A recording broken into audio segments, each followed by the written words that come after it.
Vivi ia tuia ilo tato wali ia ifo angelu ua mau ilunga au mai ale pale ali ilelei ia faa pale ina le tupu awau nei ngalo i tangata e ua olai o le malaya sa tato wiai ia sau ni lava i vi inga tatau ia faa pale ina le tupu awau onu o atoa i le atu laulau whaalongo mai i le nei wala au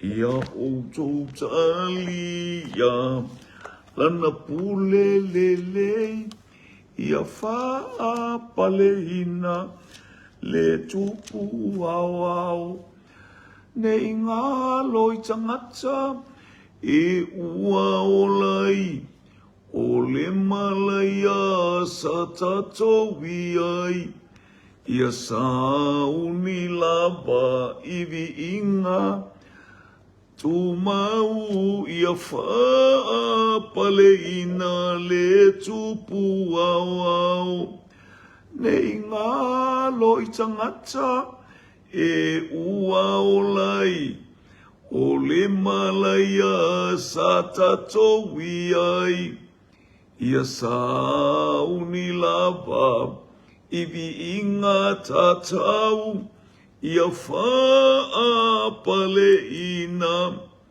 le tupu au la ei oe mapale oe le atua o le tupu au oe te la ei le vi inga e tatau ia te oe le vi inga malu mai le afi ma le taulanga afi ala ufanau si o matou mai sa saa o matou loto mo matou whaamanu ia te oile pese fou.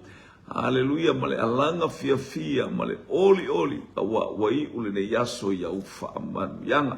Sa tui ta apeina u ta ngata e matou te whaaftaita ma o laula au ma lauto o to o whaamawhana whana ina aimea uma matou wala au foi ia whaaftai tai lau wha malalonga i Ova Rafa oe le oli wana nafi o ne yaso o tai au e o lava i le whaavau. Mātou te talo anga le lei mai i le whasoa lau whanau le nei a whiawhi a wale taulangi a whiawhi si whawhi fio mātou loto mo mātou oli whatas i mea ua e saunia mo lau whanau whatasi mai ai umea umai lau vi inga. Pamunu iau penga ta whailangi le anga i mai o au nei le ngata fo i lea ta mamatine ta mama jina haleluia le au whainga luenga pa ia la ufio mātou whasoa le li iau manu ia fo i le vi inga ia te oe ona o Yesu. Amene, amene. Ia, whatalo wha atu nei vaenga o le a fiafi i le tātou watunu sa moala i le atafo ma le itu le ainga o le whaatuatua ia tamati nā uso matua whaafini ai le ngata fo i leo au ompa ia le atua o mwhaifo on tātou laulua fisila whai le itu aso ma le itu aso e moni lava o le taulongolongo e tupua i le whaatuatua o le taulongolongo o le awhionga le atua i ia le li praise God hallelujah ia manuia samo nei o lo i le anga le lei o le atua o lo i le pa i le atua i mea uma whaafta i tele lava le penga ta whae langi masa o staffa e tusa o la o talo e manatua mai ai haleluia sa moa lo tofi ma lo watu nu whaafta i fo i a tatou talo sanga tatou nono manu i a wata mao si o tatou watu nuu le sunga i le pale mia i a o iai a polo to fanga i a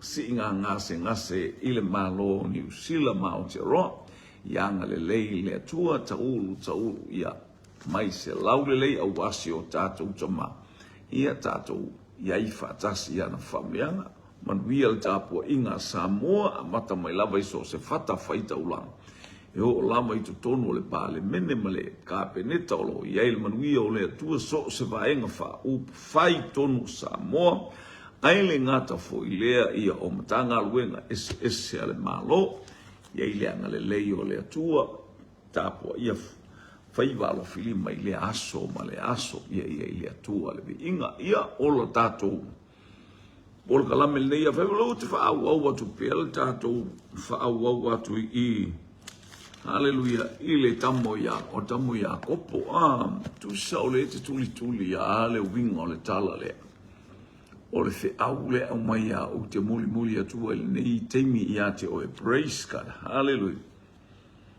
glory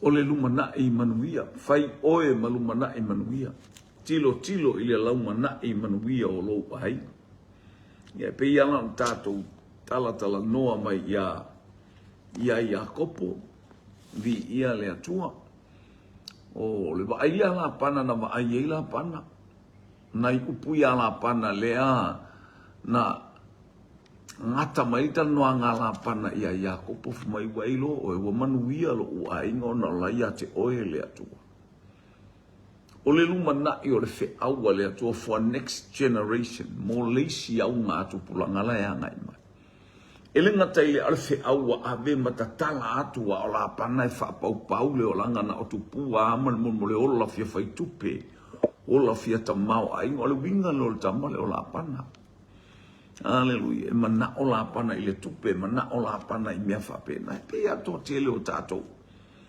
haleluya e te tilo afo ile me mo wa se le ni mo me fa pena e tele ola le ele o se lumana ina o se ainga o le lumana i o lo ainga o lo vai atu i le atua maana faa manuyanga faa malingi mai i le ataimi ma le ataimi e le sau faa tangata aya e sau a le atua i lona taimi e le babe e le ngese pai fio mai le atua i lona taimi e faa manuyanga le no foi to malo la pana matala no ia Jakob ua manuia lo ainga ia le fo uma faile la tala winga ile totongi o Jakopo ala ma aia se mea matautia le ostangata e faia o lo saufa mai fai mai so totongi pole e le mana o Jakob mo te le mana o se totongi ai tu mai le mano le autopsia la blaf wala ba wa ia le tato ia mata kabato na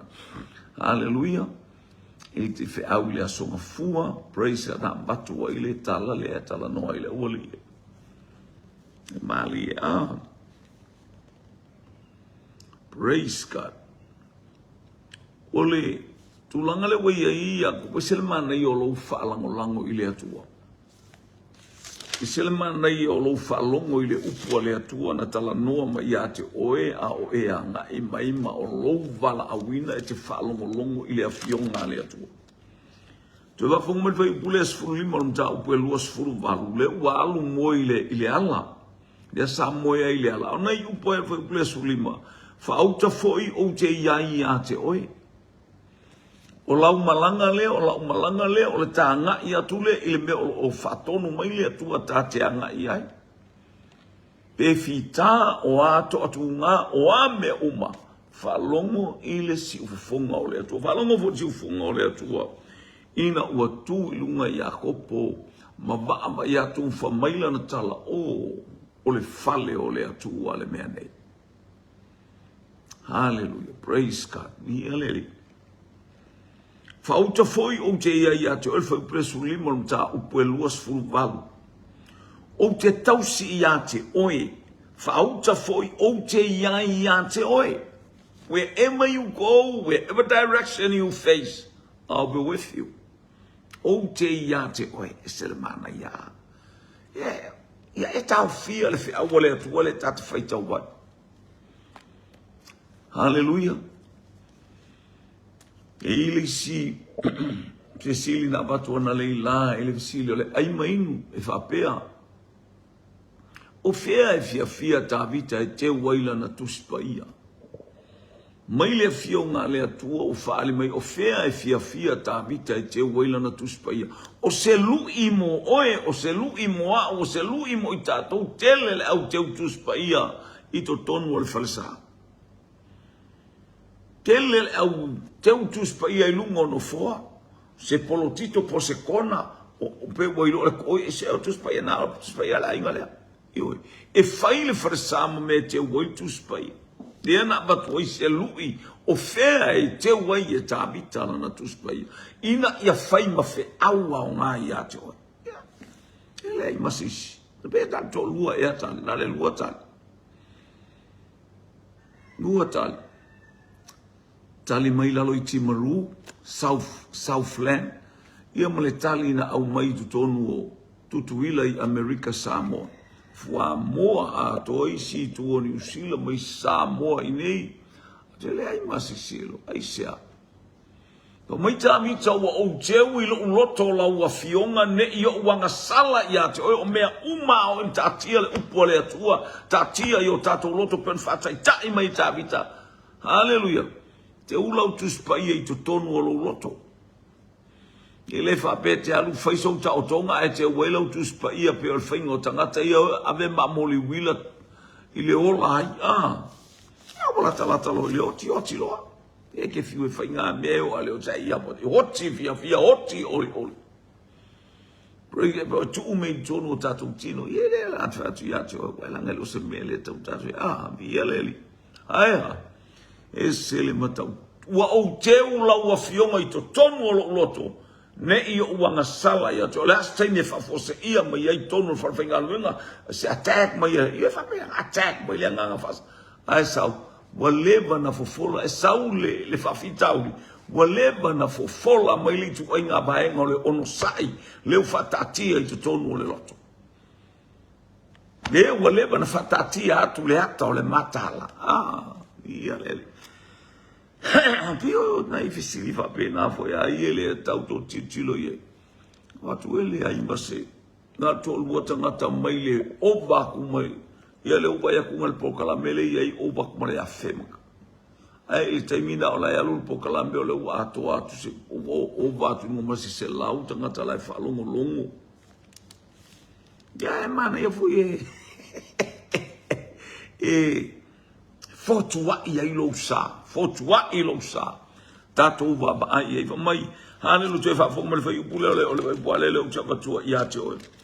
No mai fa ucha o te ia te o ia e loa e te lo fewa i male atua i te mi uma te lo ma fati no le ia kopo. Ale le bota uta mai la pana. Wa o i loa la ia ile atua.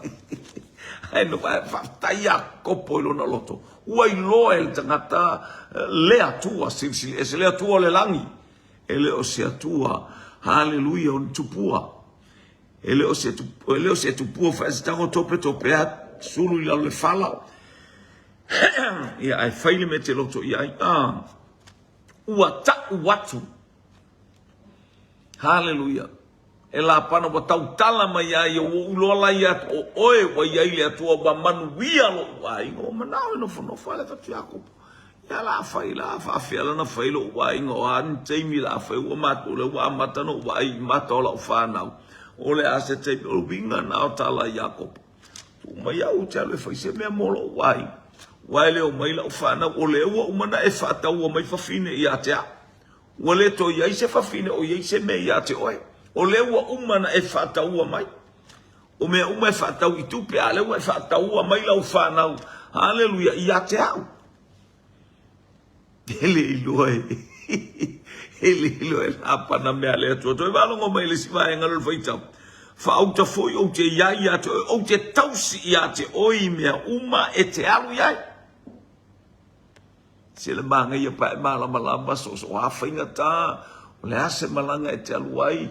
Hai vai atu o oe la e wha moe mai ai ele la te vai atu la foi wha moe man whi au e te loiro te ia tapena ia oe hallelujah mo tatou malanga tatou atu e whitai ma le kalesia le i oe e te o te iai ia te oi mea uma e te iai praise ka e te anu iai o te toe wha fausia mai oe le wo tonua e te mile Ma isa ia ile atu i tonu so se mea na kuluku ai la pana, so se mea na feabea ia la pana, so se mea na seki ai komeso la pana aya.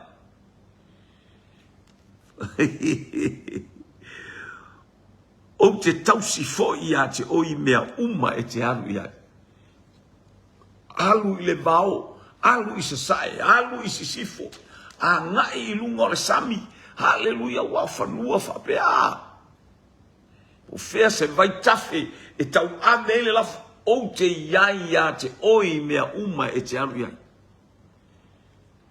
O te toe whafousia mai oe, lea. Le ua o tonu a le fe au te mile le la alu le tamalo. Le fai aila na tala tu mai au se fai se ngā luenga mua o fo i mala whanau malo pai.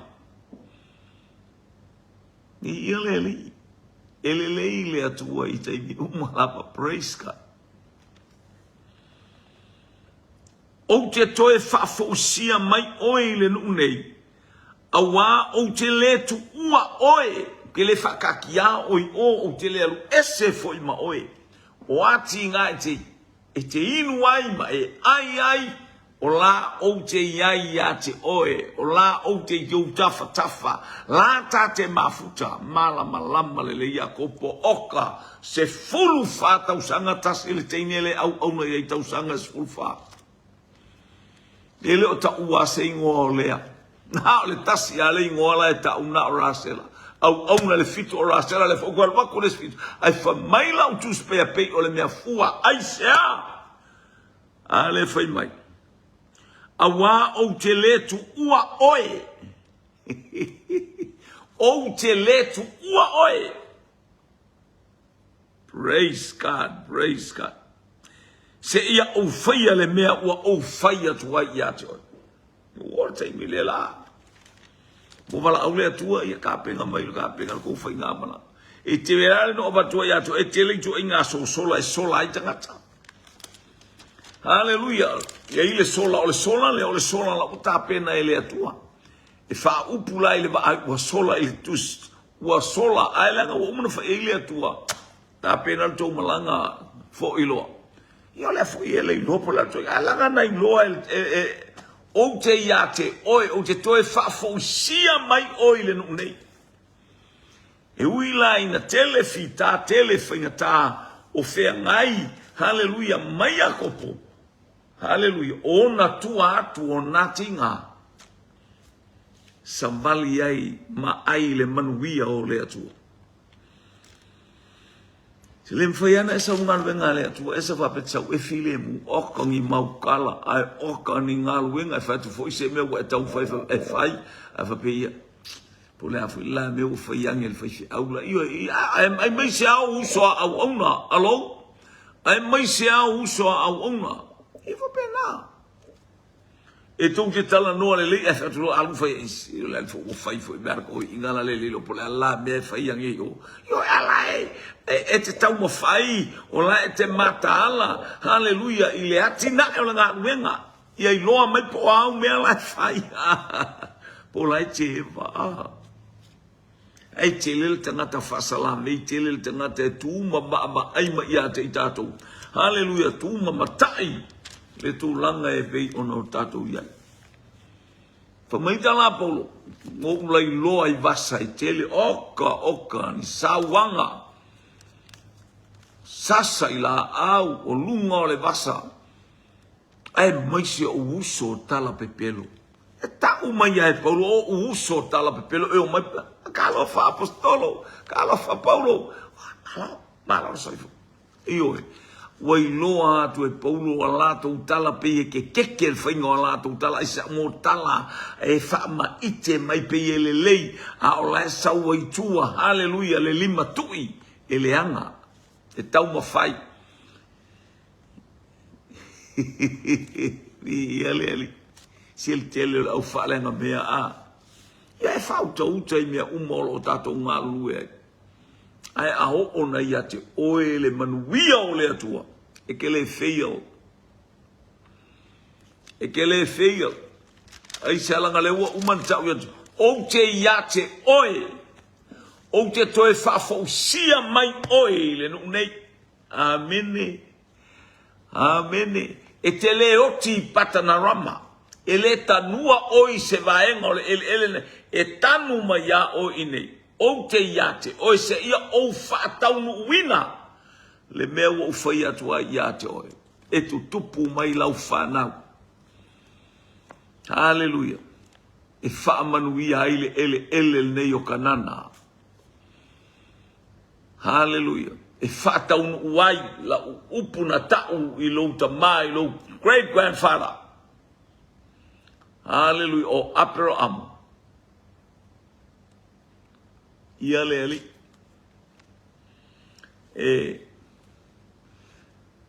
E manuia e no nofo lau whanau le nu ese. Ia le lo pole fo lea. Le whanau le wa fotua i atu. Le whanau le wa fotua. E no nofo lau whanau le nu ese. O le lo po fel whanau le la o nofo nu ese. A le alea. Whanau le wa fotua i atu. Masani tinga. Fumail Isaia 5:10. Halo ai ese tal tonu la mato upu e tau longo atu. E saulis foi tau nei. Hallelujah. Wa manatu, wa fasia ele atu, wa tato manatu wa fasia ele atu. Hallelujah. Praise God. Io tato manatu wa taia o ia ele atu. Io fa pena ma fo o tangata ma mena ma fo ia lale fo me mo ia la lo le atu ala. E ata ia Yesu Geriso. Apena ala ngala o manatu o man fatatia ele atu le ata o ia ele ai. Hallelujah. E no foi le nu ese au le nu na la tau te tatala. O le nu na e faiva venga ma ala langa i le vi inga o le atua o ai kupito.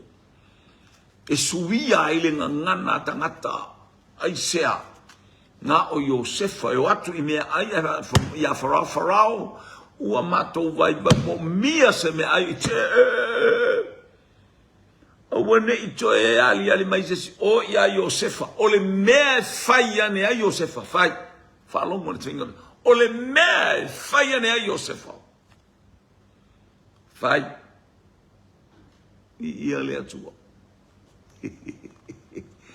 mana ia le praise kalanga i maio ua mauat fo ia la pana o Iakopo sa fatuina fo Iakopo no fale i le maunga ua fatuina fo i le matau pule to sumartasi au no fo polo sulima le wanga i atuai ua mauat fo ia la pana o Iakopo fatuina fo no fale i le maunga ua fatuina fo ia la pana mo na uso o la to fale i le maunga o Kiliata ia leli. E vai le tau te whalonga o e whata le Kiliata. Ia, le io o le teimina na maua e Kiliata le tangata ingo ia Kiliata le mea lea Hallelujah, al mea la le na whai matofi o Manase. Ua whai atu la pana ia Iakopo se ale mea ua e whaia, ina ua e sola whaanga oi a te au. Ma ua e au mai i o ua whawhine whatangata o taua. Ele se me la kalangola el ko malo mono o mutatongi already paid wa ona totongi totongi le tau ale wala to ina mo wa mai afanga nga wa fine mo o fana wa Jakob ale wa mai afatanga to watu Jakob le ai o mga pe hallelujah. Le fai la tala o ani tala ma le upule sola le voi no fai lotu la nga fua e iai le sola e le o se sola na fatonu ele atua e iai fo ile sola hallelujah o la wa sola na fai o le sola asto ina o lota na fai iai le angelu sola lota arise and sola. Flee to the mountain. Go to the mountain. Io.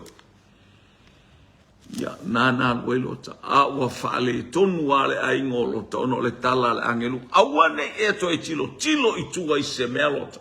E te tilo lo i tua i le nu wa mule nu wa sunu le ai. na fatali al sungu mo ai on kele ya kese ne wa o mai ni lota awa nei e to e tilo i tu apo aya na ka u mai wa mule ai wa kala li ko ki mau mai o ko ele afi ma fa fia ke ia ma to tatu tina a e o mai nga mai fa la pa ngai mai fa la pa ngai la lo fa la ki a pelo le se kan me la me fa vali e la muku a e ka o ke we la muku lo muku o te fa pena mal meu tu pul to lo lota yo va tu wa sela mala na tamo ne o mana o to lo lota sai po se me fa pena se to tongi ona la ulu se me se fa pempe mo yo la ulu ngala ese fo me le ma ai lo tu a liu tu pu mas a le sola na fa tu sola tola sola lota ele mfai wa mamao tele le monga maua wa lela bato in va mole angel ele mafai ona ta mato wo I masa fa naule ba ele fia ba ya lota fa fine pe va pe tangi lota ui ele sola na fa tonu ele atua ele fa longo le fa fine tina mana ia fo I te sila ma tau tu ane lau ba ai tu langa fa pe afa ya tu lole tu te o au se fasili lon to lua fasili lon afine fasili lon atali fasili ya na tupe fasili ya na oloa fasili ya na fale pasi ai ele au nga ya cha tala na tu spe ma Yesu tele lo tato e tele tato fasili o tato taito lo me la se alma se mele tala fe ngai fa lo la ye mo walo ono sai pe au maile e kale sia asu o lunga e ba pe fa ya tu lo to lua la o tele tato e ngau no fi tala al fine lo foi mai ama ma la o mai ia pe te va tu ai pisa mai ai o pe pisa mai ai o te lo a mai le fa tu ai tu tala no ia tala e lo sa me nga ka mai e fa ai la ngoi so tato e sili a te ia lona to alua nai lo e sao na tala e te tau na fa mua lo ai a o le fa mua le o lo ai o le tai I le ala o le atua la no what the Bible says and what the Bible declare a o se fasili lona to alua fasili lona fa nau fasili lona fale fasili lona fanua wa me uma ai le ama tala fo ina le atua na faisto ina o eli ao se fasilia tau te fasilina na tangata ao se na te le fasilia o te le tau o te tau fa tau va ina tangata na ia fasilia mana ia fo fe au ese ale pa I mai ale fe au ia te tato se le mana ia ta pena I tato praise God. Na foi mai tala tu sia Timoteo ale fa lo ngolo ai nga ya o le fa lo ngolo fa na wai so le la mele ke e la uma e fa ka ko la uma mo ka ko popo mo ka ko lo aso ma ponga le fa lo mo ka ko fa nga ya ka la ma ka la aisia e ke fa pele per ascuri mi la fa nga ele fa tonu e tu sa mo la fio nga le atua Hallelujah. Va como ele que ama ele o fanga. Praise God. Ele que ama. E fai ale lo tonto mai stilato ia ma ele é uma lá oi. Ele vai perguntar to sta fama sino pois what the Bible says. Sili mai lá ele o fanga o me foi nga ko se o fanga. Nga fale tonu ai mal back hand tuli la lo malea. Tuli ila lo male malfa ili fasi o ila yo kele pole ai o te fasi ala fa na tuli ila lo male fa ili la wala ko lo le la mo matu tu ai a wala to ilo o kele pole ke o le kai me o watale iva pole ko wata ile iva o time ta o tu ta ono o time wa hallelujah ale iva time o le lo e ta lo le iva ai le isi au fai pese na le Paolo mana ula ausar. Ua selisi ya ulo mal pesa le kalesia. Na ba le sau le kuri. Ele ai se ko sa ngalo me fa ili ngo mai ya sa pa lo ila lo ele ai ases io il fa tonu le tama tu sama ona ala ama tu e wa ma ku ai la wori praise God wala to lo me wa ele ngata ino tu lia ila lo te fasia langa ya o le tamba fasi ai sa sai le la au ka ele ulu ai ko uma ka ele ulu e ngaule la waya e ola le nganga tau ya oi ina ia langa le utatu wo le taimi fou le anga e mai telo fai fi au la iti ma telo fai fi au e fa pena e fa pele valea ele ava ile to mena ta ole se mi ngau ile to ole se ava ile to ole se ana ile le ai se matau ile to matau ile to ole amatanga na me ia le Pio le tala lele mala mo solai. Alo fatto no mai ele tu olo ai. Ole fatali mai se fa pe fatali tu ate ele uma le tai. La le wa au mai uma sole. Au la le tele ole la fumanu a. La le o sa wele o se sola fa pe se sola nas. Na sola ilo na fia sola le ai ole upole atu ilunga le usau ia la mo sola mai la mo sola ia fa punga le na tawela pana ele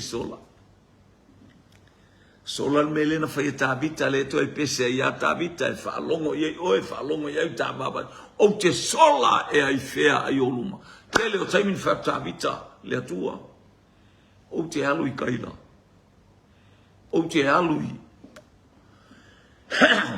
ile mea po fel me o tiaru iai ma ile atua sola aru iai na ile atua o tiaru i fesili a tavit halva enga le wale fesili tavit a ua fai sola e tavit ale mele olea alu le to olua stoi ina uria mina ta ole sola le stangata te sola iau mea fa pena praise God tele e pai solo ai no la unga po kona na fia no la unga ile upulea fia ni pai e te pai atu mai mu o isao anga fi praise sa ta uma isa mai melea tu fita u fao manuia o le tu le na wel fa fine lea e tamo e pai a Yesu io tele o tangata na papai a Yesu le ai ma se mea ngaru le ai ma se mea na maua na pai a fine le o ai le na pai mai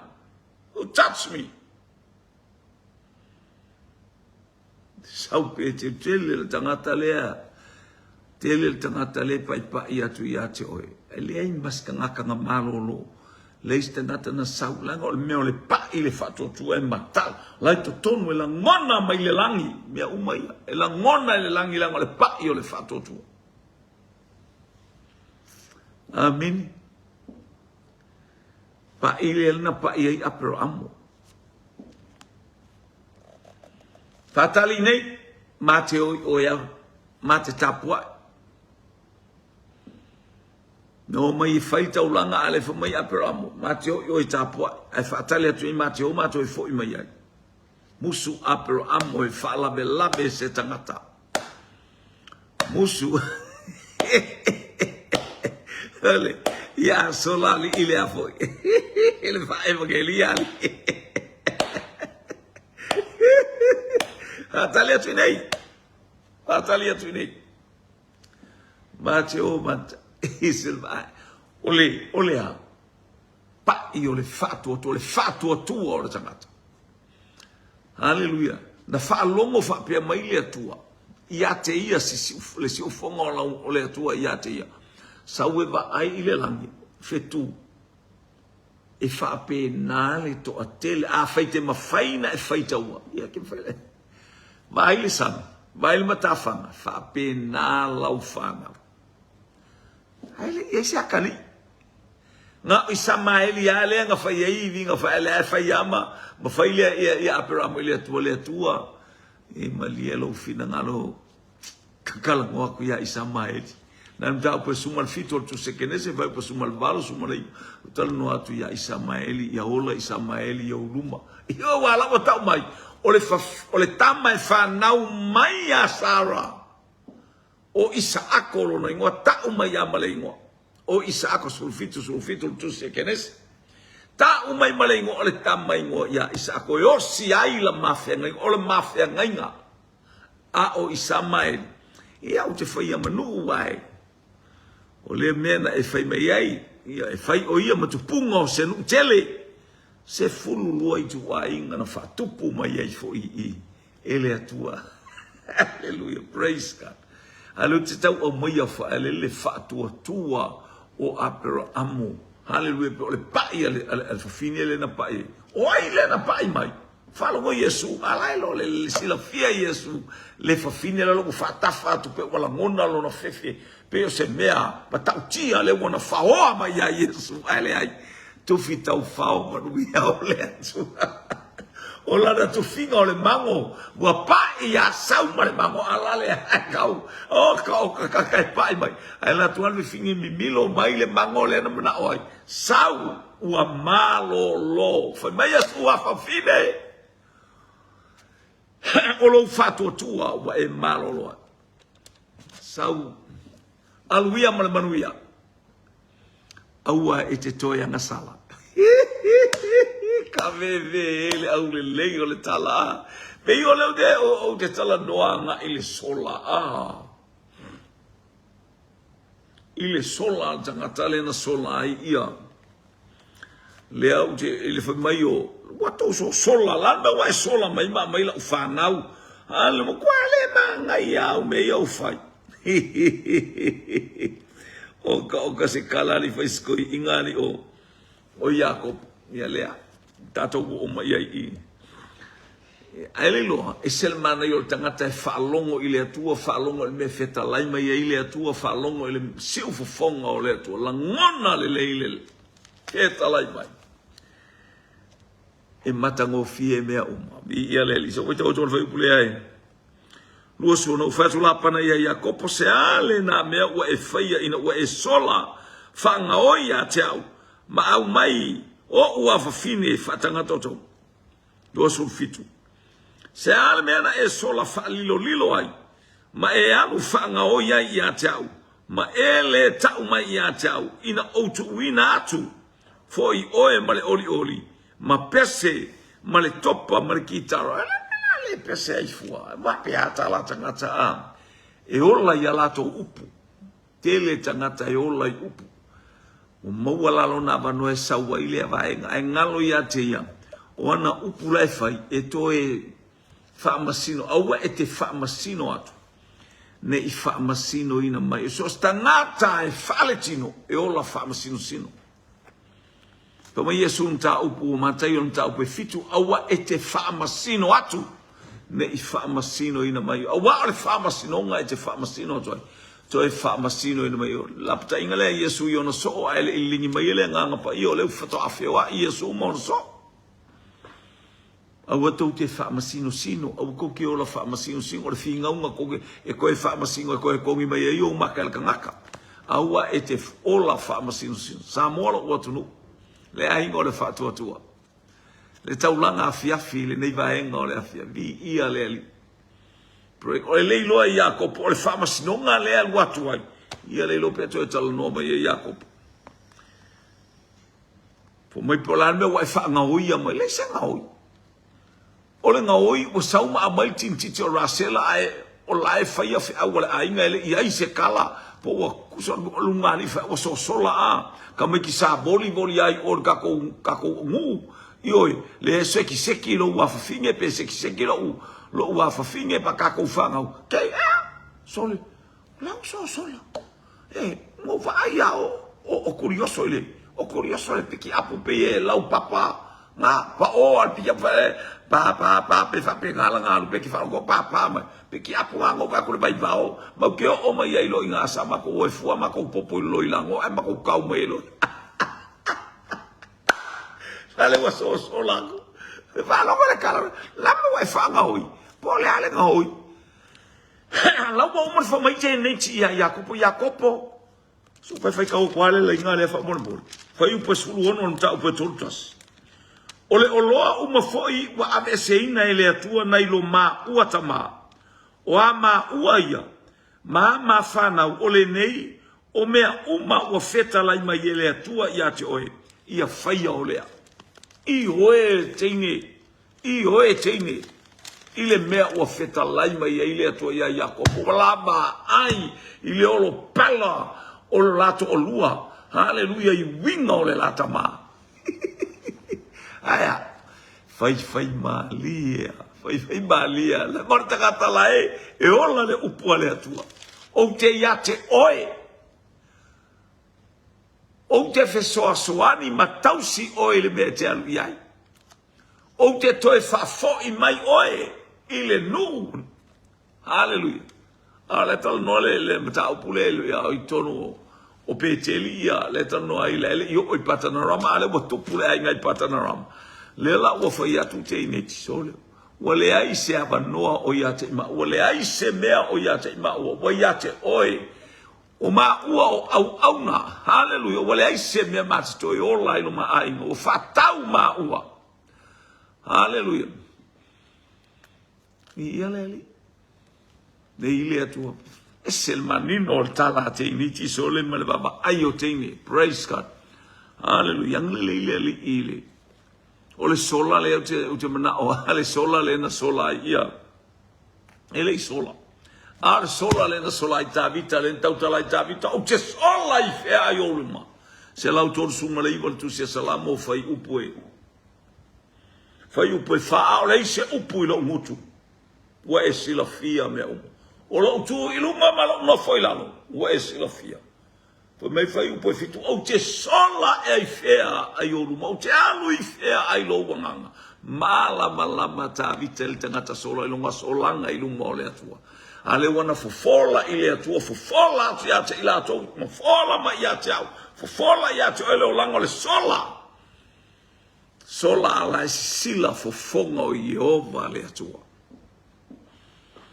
Aleluia. Le fel me kako ki sola na ke sola im kongo le kalesia e no fatul fai fi awa ese au skaili la ke skaili ai wai ko ai nga mea uma. Aleluia.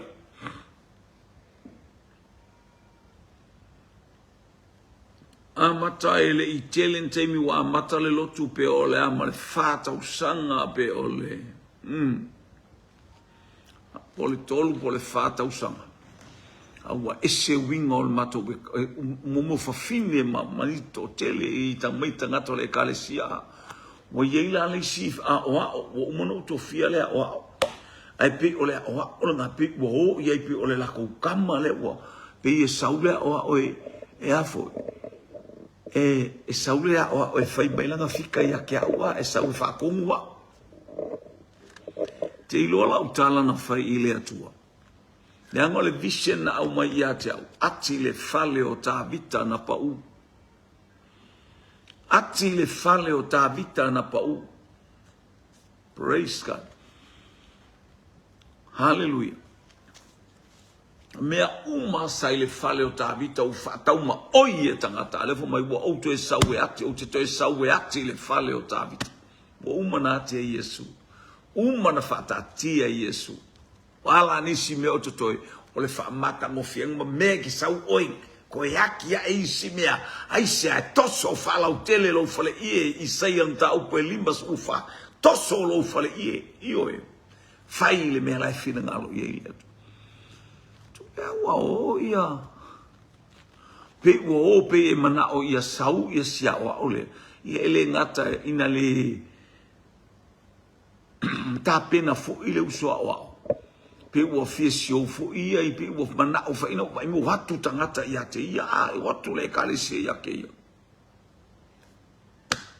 mano ta watu ile to tama a fai o le fale o ta vita le usau ati mai anga le lei mai tu sa le fa linga na e au mai ia te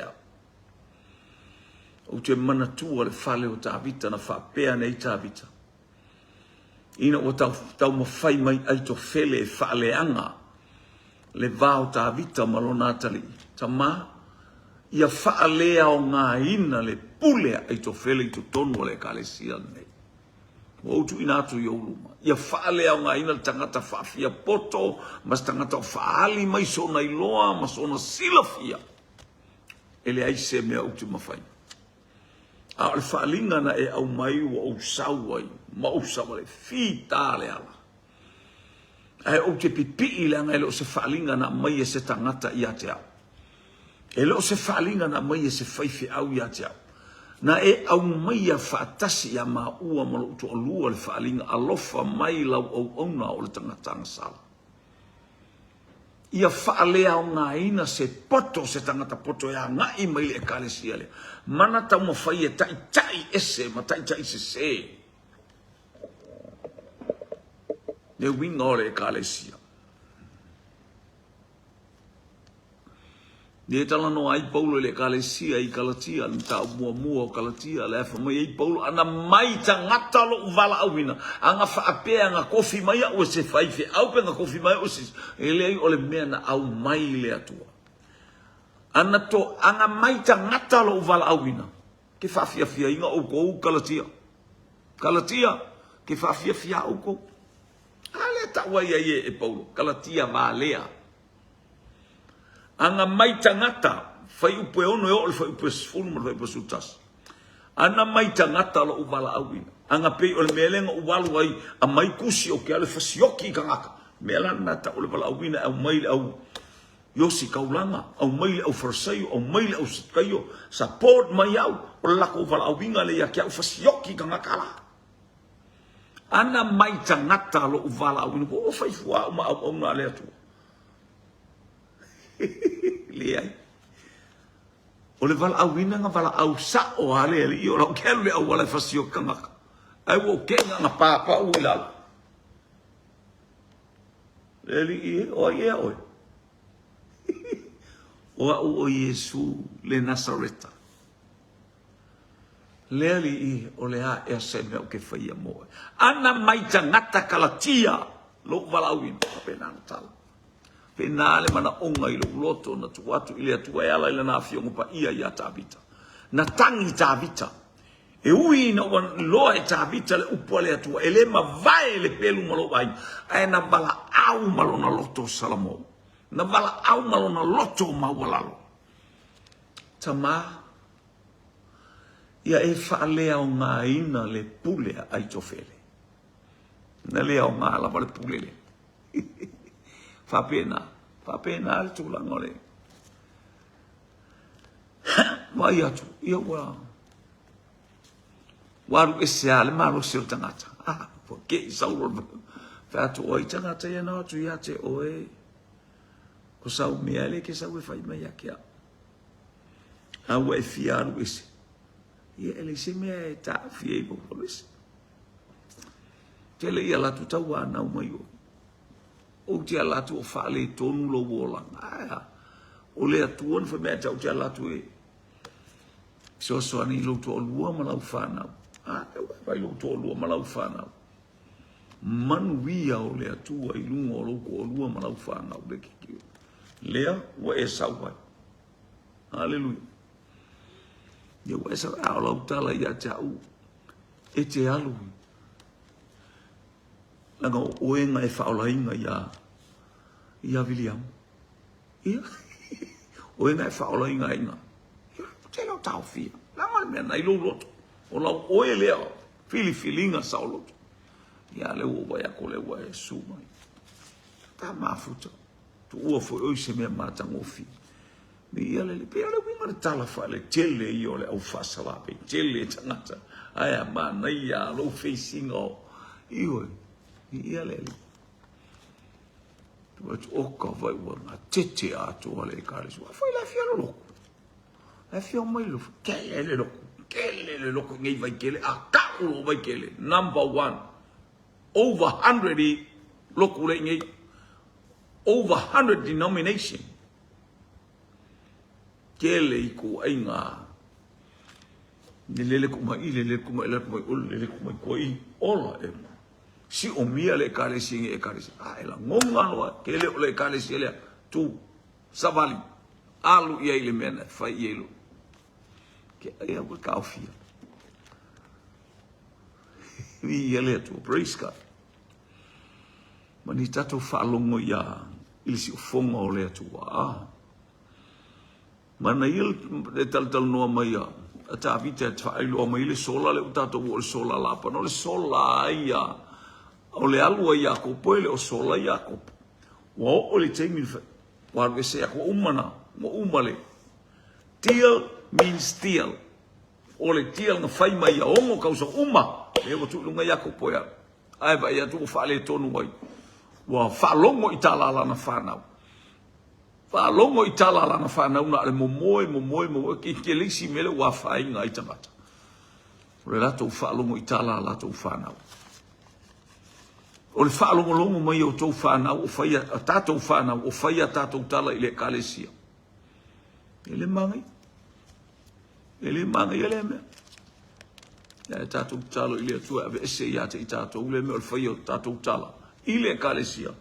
Ala fa longo mai tato fa na. Ni alele e ave se ai ma o ita miti ave me se mo tau foi fia mi misa foi tamata ono mafua tu ya te tato le o sau malu wa kalo fa ko lang fa ngau sau maia le u fa ilo mai va mai la pana wo vai mato le lua tamama kwa ingo ya ke o le fa pe kai mo mafia kisi fia le kaimina kausia i fiku kausanga mo la sela ai sau sela me fai le fungo ko mi milo ko le se fiku kausanga fulu fa kausanga le kausila ngala fule ongo kausanga lua se fulu kausanga e kai tapo me ia me fa se fulu una fa le au ngai fa se mo fa le anga le lua tamalo toto fa alo o le skemi se fa pese sa va fa ko la wana se mo mele se lengi le mai ala wo a fe taun ta pena le se leni na o te mi umal fale al wa ku ku ai lo le uma ele le ko ngor ko ngalu nga ai baba ko ngo sa wa ku ku i ala o ti ai mal auto funga male ko amuka alo ngai ka mo ki ngo ko ai fel mo manga o ka ala ku sole on mele yo ko ringa ko wa ko ria ala tu mo tu wife uma fola a ko lungo le nga ku monga po fele nga i le finga ele au finga no sol ko ale le kasi alo la ko la be ele kasi ar ki apula nga la be la ko la pa u pos ki apula ele ko kor ki apula nga pa u mai le ako ki apula ale wa ka u aisia o lungo le ayo se kupe ale wa ka alo le anga ka che fiu e ta alo ile to inga ta alo e pa polo ke e kalo e pa polo ki khalo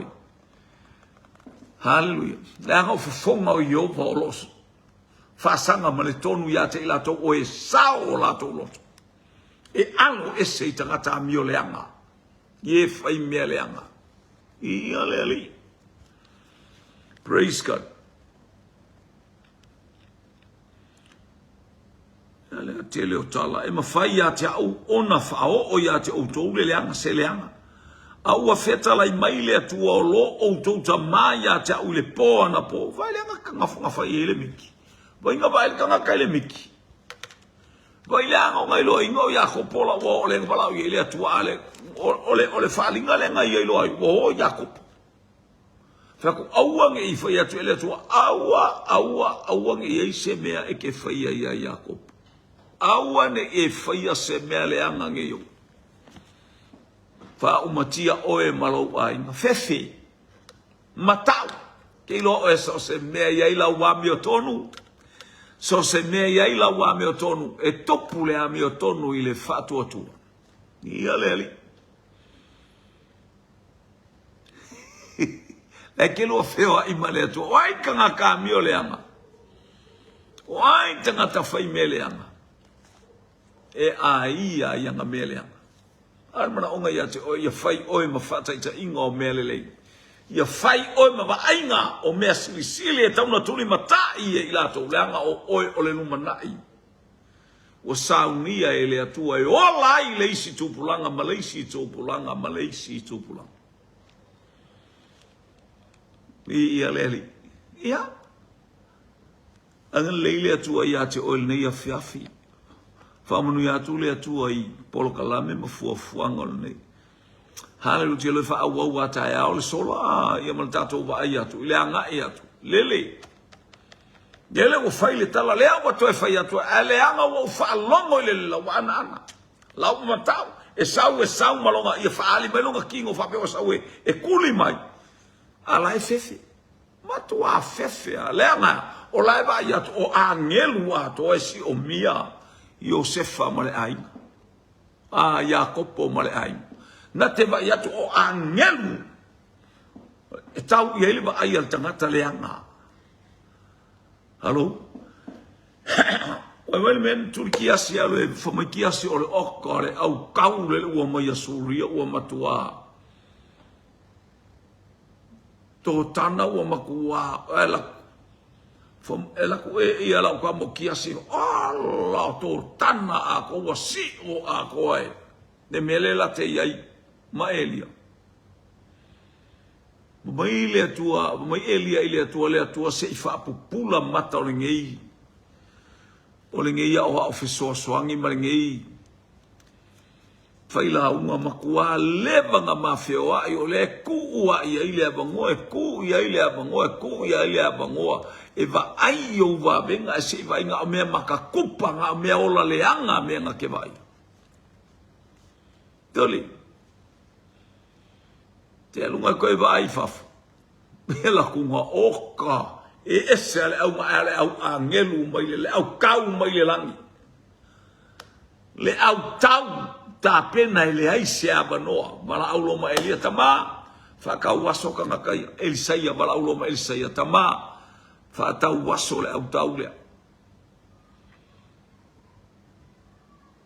wa ke ila ko inga le vai ku ga ai sole le ia ba se me au ko fa o baba ai se iba ai le mamamu male au tau le ata ko te fewai fai mai tala au tu spa ia mano ni mano angelu e eu tafta fa se o mia lo ainga mala au le au mai le langi o mai te mafuta pe ai se me o fa le ton au te fala au le po sau mai le me o mai ai sau lo e kalisia mai per sepa eu atu ti per ria wai e fai ngole o mata o ai ngole kalisia o le ai nga mamao ala il spito ile tu i saute o persepa a o le ai nga la ti perio le ai nga na la ngata mai ele kalisia ile tu sai ia e ta o ti peria o te bala auto ma ia sau ti peria o imana a o atu i persepa sau